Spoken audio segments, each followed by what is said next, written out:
నమస్తే, నేను ఇందు. మోదీ ట్రంప్ కి మధ్య అయితే ఒక చిన్నపాటి వార్ జరుగుతుందని అయితే తెలుస్తుంది. ఈ నేపథ్యంలో మనం చూసుకుంటే టారిఫ్లు విధించడం కానివ్వండి, లేకపోతే యాపిల్ ఫోన్స్ భారత్ లో రద్దు చేయాలంటూ కొన్ని సంచలన వ్యాఖ్యలు చేశారు. సో ఈ నేపథ్యంలోనే ఇప్పుడు ప్రెసిడెంట్ ట్రంప్ ఎన్ఆర్ఐలకైతే పెద్ద బిగ్ షాక్ ఇచ్చినట్టు తెలుస్తుంది. మరి దీని గురించి మాట్లాడడానికి మనతో పాటు సీనియర్ అనలిస్ట్ శ్రీనివాస్ గారు ఇప్పుడు మనతో ఉన్నారు. నమస్తే సార్. నమస్తే సార్. ఇప్పుడు చూసుకుంటే మనం మోడీకి అండ్ ట్రంప్ కి ఒక చిన్నపాటి వార్ అయితే జరుగుతుందని తెలుస్తుంది. మరి ఇదే నేపథ్యంలో మొన్న టారిఫ్లు విధించారు అండ్ అలాగే యాపిల్ ఫోన్స్ కి సంబంధించి కూడా ఇక్కడ రద్దు చేయాలంటూ భారత్ లో కూడా ఆయన కొన్ని ప్రకటనలు చేశారు. మరి ఈ నేపథ్యంలో ఇప్పుడు చూసుకుంటే ఎన్ఆర్ఐలకైతే ఒక పెద్ద షాక్ ఇచ్చినట్టు తెలుస్తుంది. సో ఏమంటారు సార్ దీని గురించి? అంటే ఇవాళ ఒక పిచ్చోడు పోయాడు, ఇంకో పిచ్చోడు వచ్చాడు. ఇప్పుడు జగన్మోహన్ రెడ్డి మనం చూసాం, ఆంధ్రప్రదేశ్లో అతను ఏ విధమైనటువంటి పరిపాలన చేశాడు. అంటే ఇవాళ పిచ్చోడి చేతిలో రాయిగా మారింది ఆంధ్రప్రదేశ్. మొన్నైనా ఇప్పుడు అమెరికా అయినా అంటే ట్రంప్ తీసుకునేటువంటి నిర్ణయాలు అతను మొదటి నుంచి కూడా అధ్యక్షుడిగా బాధ్యతలు ఇప్పటి నుంచి తీసుకుంటే ఇప్పుడు ఏది లేటెస్ట్గా ఈ 5% ట్యాక్స్ వేస్తానని అనడం. ఇప్పుడు ఇవాళ అమెరికాలో ఉద్యోగాలు చేసుకుంటూ ఉన్నటువంటి విదేశీ పౌరులంతా 5% మీరు వేస్తే అంటే ప్రతి లక్షకి వాళ్ళ 5,000 కట్ అవుతుంది అనమాట. ఇప్పుడు భారతదేశం విషయానికి తీసుకుంటే దగ్గర ఒక 45 లక్షల మంది వాళ్ళు అక్కడ ఉంటారు. ఎక్కడ అటు F1 కావచ్చు, ఇటు H1 కావచ్చు, లేకపోతే గ్రీన్ కార్డు కింద కావచ్చు. అక్కడ చదువుకున్నారు వాళ్ళంతా, MS చేశారు. ఇప్పుడు అమెరికా ఎందుకు వెళ్తున్నారు వీళ్ళంతా విద్యార్థులు అక్కడ MS చేయటానికి? అక్కడ ఒక 50 లక్షలు ఎందుకు ఖర్చు పెడుతున్నారు? ఒకటి ఇంటర్నేషనల్ ఎక్స్పోజర్, ఇంకోటి లాంగ్వేజ్ ఫ్లూయెన్సీ, ఆ తర్వాత అక్కడ ఉన్నటువంటి హై స్కిల్స్. అదే కాకుండా ఈ పెట్టినటువంటి ఖర్చు అక్కడే ఉద్యోగం చేసుకుని సంపాదించి తల్లిదండ్రులకి పంపవచ్చు. మీరు దానిపైన మీరు 5% పన్నేస్తానంటే ఇప్పుడు దగ్గర ఈ విధంగా నీకు 14,000 కోట్లు వాళ్ళు పంపే డబ్బే భారతదేశానికి ప్రతి సంవత్సరం నీకు 14,000 కోట్లు వస్తుంది అనమాట. ఈ ఎన్ఆర్ఐలు, ఈ ప్రవాస భారతీయులు. అసలు ఎందుకు ట్రంప్ ఇట్లా భారతదేశం పైన పగబట్టాడా? మనం చూసాము ఏంటి మొన్న ఇండో పాక్ ఆ ఉద్రిక్తతల పరిస్థితుల్లో కూడా తనేంటి అసలు ఇప్పటికి వారం రోజుల్లో 7 సార్లు అన్నాడు, నేనే భారత్ పాక్ ఇద్దరికి నచ్చజెప్పి నేనే అణ్వస్త్రాలు వాడకుండా ఆపాను, మధ్యవర్తిత్వం చేశాను, యుద్ధం ఆపాను అంటాడు. కొన్ని లక్షల మంది చనిపోయే వాళ్ళు నేనే మధ్యలో వెళ్ళి ఆపాను, నా వల్లనే ఆగింది అన్నట్టు కూడా ఆయన చాలాసార్లు చెప్పుకొచ్చారు. ఇప్పుడు ఇవాళ నరేంద్ర మోడీ వెంటనే ప్రకటించారు, భారత ప్రధాని ఏంటి అసలు థర్డ్ పార్టీ మీడియేషన్ లేదు, ఇక్కడ ఎవరో చెబితే మేము విరమించలేదు, ఇది అసలు విరమణ కాదు, ఇది కాల్పుల విరమణ కాదు, ఆపరేషన్ సింధూర్ ఇంకా కొనసాగుతోందన్నారు. నిన్న కూడా 3 ఉగ్రవాదుల్ని చంపారు, ఇంకా భవిష్యత్తులో కూడా కొనసాగుద్ది అన్నాడు ఆయన. ఎవరు? ప్రధాని మోడీ. ఇవాళ భారత్ చేస్తోంది ఉగ్రవాదంపై పోరు, అది పాకిస్తాన్ పై పోరు కాదు, పాకిస్తాన్లో ఉన్నటువంటి ఉగ్రవాదం పైన పోరు. ఉగ్రవాద రహితంగా పాకిస్తాన్ మారాలి అనేది భారతదేశం యొక్క డిమాండ్, భారతదేశం యొక్క కోరిక. అతను ఏం చేస్తున్నాడు? పాకిస్తాన్ని ఇండియాని ఒకే ఘాట కడతాడు ట్రంప్. అదేమంటే నాకు రెండు కళ్ళు అంటాడు. అంటే ఇప్పుడు అమెరికా నుంచి పాకిస్తాన్ ఎంత వాళ్ళకు జరిగే వాణిజ్యం, అదే భారత్తో మీరు చేసే వాణిజ్యం ఎంత? కరెక్ట్. ఇప్పుడు అసలు ఏ రకంగా వాళ్ళు అసలు కేవలం నీకు వాళ్ళకి వీళ్ళకి మధ్య 500% డిఫరెన్స్. అంటే పాకిస్తాన్ కోసం నువ్వు భారత్తో వాణిజ్యాన్ని వదులుకుంటావా?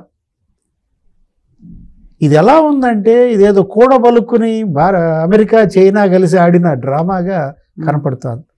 ఏది ఇండియా పాకిస్తాన్ మధ్య ఉద్రిక్తతలు సృష్టించడం అనేది భారతదేశం భవిష్యత్తులో ప్రపంచంలో అగ్రగామి దేశంగా అవుతుందన్న భయంతో అమెరికా చైనా కూడా బలుక్కుని పాకిస్తాన్ని భారతదేశం మీద ఉసిగొల్పుతున్నారా?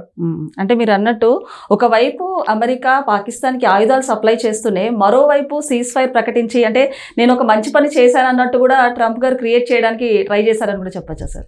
అంటే అతను ఏం కోరుకుంటున్నాడు, ఏం ఆశిస్తున్నాడు? ప్రపంచ దేశాల్లో అతని ఇమేజ్ పెరుగుతోందా తరుగుతోందా?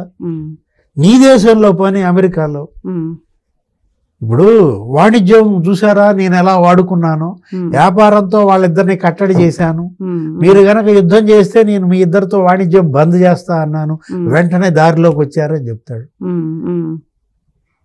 ఇవాళ ఇప్పుడు ఈ సంధి లేకపోతే ఈ తాత్కాలిక విరామం కోరుకున్నది పాకిస్తాన్, చేతులు ఎత్తేసింది పాకిస్తాన్. నిన్న తాజాగా షాబాజ్ షరీఫ్ ఒప్పుకున్నాడు. ఏమని పాక్ ప్రధాని ఏమని ఒప్పుకున్నాడు, భారత క్షిపణులు మాపై దాడి జరిగింది వాస్తవం అన్నాడు. నిన్నటిదాకా ఏమని చెప్పాడు, మేమే గెలిచామన్నాడు, మేమే తిప్పి కొట్టాం డ్రోన్లను అన్నట్టు వ్యాఖ్యానించారు. మేమే అసలు వాళ్ళు సంబరాలు చేసుకున్నట్టుగా బిల్డప్ ఇచ్చారు. ఈ యుద్ధంలో అసలు గెలుపు ఎవరిది, ఓటమి ఎవరిది? ఇది ఉగ్రవాదంపై ఇవాళ శాంతి గెలుపు. ఏది పాకిస్తాన్పై భారతదేశం గెలుపు కాదనమాట. మొత్తం ఉగ్రవాద శిబిరాలన్నీ నెలమట్టం చేశారు. ఒక 150 మంది ఉగ్రవాదుల్ని చంపేశారు. ఇవాళ మనం చూసాం. కాకపోతే ఈ ఉద్రిక్తతల్లో ఈ దాడుల్లో పాకిస్తాన్కి నష్టం జరిగిన మాట వాస్తవం. ఏది దానికి దగ్గర నీకు 11 వైమానిక స్థావరాలు ధ్వంసమయ్యాయి. ఎందుకంటే మరి అక్కడ వీళ్ళకి ఆశ్రయం ఇచ్చారు. పాకిస్తాన్ చేస్తున్న తప్పు అదే. ఏంటి, పాకిస్తాన్లో వాళ్ళ ఆర్మీలో ఒక 313 అంట, ఏది బ్రిగేడ్ 313 అనేది వాళ్ళ ఆర్మీలో ఒక దళం. ఏంటి బ్రిగేడ్ 313 అంటే వీళ్ళేనా? ఇవాళ ఈ ఉగ్రవాదుల్నే పాకిస్తాన్లో ఒక దళంగా చూపించారంటే ఈ లష్కరే తోయిబా, ఈ జైషే మహమ్మద్, ఇవి వాళ్ళ పాకిస్తాన్కి 2 కళ్ళుగా. వాళ్ళు చచ్చిపోతే వీళ్ళు ఏడవటం, వాళ్ళ అంత్యక్రియలకు అసలు పాకిస్తాన్ ఆర్మీ అధికారులే హాజరవ్వడం, వాళ్ళని అమరవీరులుగా కీర్తించడం. అంటే ఎలా ఉగ్రవాదం పాకిస్తాన్ నీకు చట్టపట్టాలు వేసుకుని నడిచాయో కనపడుతుంది. సందట్లో సడేమియాగా బిఎల్ఏ స్వేచ్ఛ ప్రకటించుకుందా? బెలూచిస్తాన్ లిబరేషన్ ఆర్మీ క్వెట్టాతో సహా మొత్తం వాళ్ళ నగరాలన్నీ వాళ్ళ పాకిస్తాన్ నుంచి విముక్తం చేసుకున్నటువంటి పరిస్థితి. అంటే ఇవాళ ఇది బెలూచిస్తాన్ విముక్త పోరాటంగా చూడాలా? ఎందుకంటే పాకిస్తాన్ పదే అనేక తప్పటడుగులు. సింధు జలాల ఒప్పందం రద్దు చేస్తే జలాలు ఇవ్వమని అడగాలి కానీ రక్తం పారిస్తామంటారా? పారించండి రక్తం. ఇప్పుడు ఎన్ని రోజులైంది? 25 రోజులు 20 రోజులైంది. పారిందా రక్తం? ఎవరి రక్తం పారింది? ఒకవేళ రక్తమే పారితే ఉగ్రవాదుల రక్తం పారింది. సార్ మీరు అన్నట్టు వీళ్ళు ఆపరేషన్ సింధు నేపథ్యంలో 2 ఉగ్రవాదులు అయితే చనిపోయారు. దానికి సంబంధించి ఆయన తండ్రి కూడా కొన్ని సంచలన వ్యాఖ్యలు చేశారు. అంటే నాకు గనక కొడుకులుంటే ఇంకా వాళ్ళని ఉగ్రవాదులుగానే చేస్తానంటూ కూడా కొన్ని సంచలన వ్యాఖ్యలు చేశారు. యాక్చువల్గా తల్లిదండ్రులు అయితే ఇంకా పెద్ద స్థాయిలో ఉన్నత స్థాయిలో చూడాలి పిల్లలు అన్నట్టు అనుకుంటారు. కానీ పాకిస్తాన్ ఈ రకంగా ఉగ్రవాదాన్ని ఎంకరేజ్ చేస్తుందని చెప్పచ్చు అంటారు. అంటే అది ఉగ్రవాదం కాదు, అది ఉన్మాదం. అదేంటి, ఒక ఉన్మాదం అన్నమాట.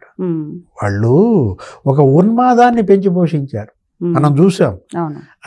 కొత్త జంట కాశ్మీర్లో పర్యాటక చూడటానికి ఆ ప్రదేశాలు చూడటానికి వెళ్ళారు. వాళ్ళని మతం అడిగి చంపటం. అంటే వాళ్ళు ఏంటి, ఆ అమ్మాయి అడిగింది భర్తని కళ్ళ ముందు కాల్చి చంపితే నన్ను కూడా చంపు అని అడిగితే మోడీకో బతావో అన్నాడు. మోడీకో బతావో అంటే చెప్పింది మోడీకి చెప్పింది. ఏం జరిగింది? మొత్తం మీది వైమానిక స్థావరాలన్నీ ధ్వంసం అయిపోయాయి. ఒక 50 మంది మీ సైనికులు చనిపోయారే. ఇంకా ఇప్పటికి కూడా వాళ్ళలో మార్పు రాకపోతే ఇక పాకిస్తాన్ అనేది ప్రపంచ పటంలో ఇక ఉండదన్నమాట. ఇదే ధోరణి గనక కొనసాగిస్తే ఇప్పటికే అక్కడ ఆకలి కేకలు, అక్కడ తిరుగుబాటు. బెలూచిస్తాన్ స్వేచ్ఛ ప్రకటించుకోవటం కాదు, ఇప్పుడు పాకిస్తాన్లో సివిల్ వార్. ఎక్కడుంటాడా ప్రధాని, ఎక్కడుంటాడా సైన్యాధికారి? మునీర్ ఇవాళ షహబాజ్ పరారవక తప్పదన్నమాట. ఓకే సార్, నమస్తే. నమస్తే.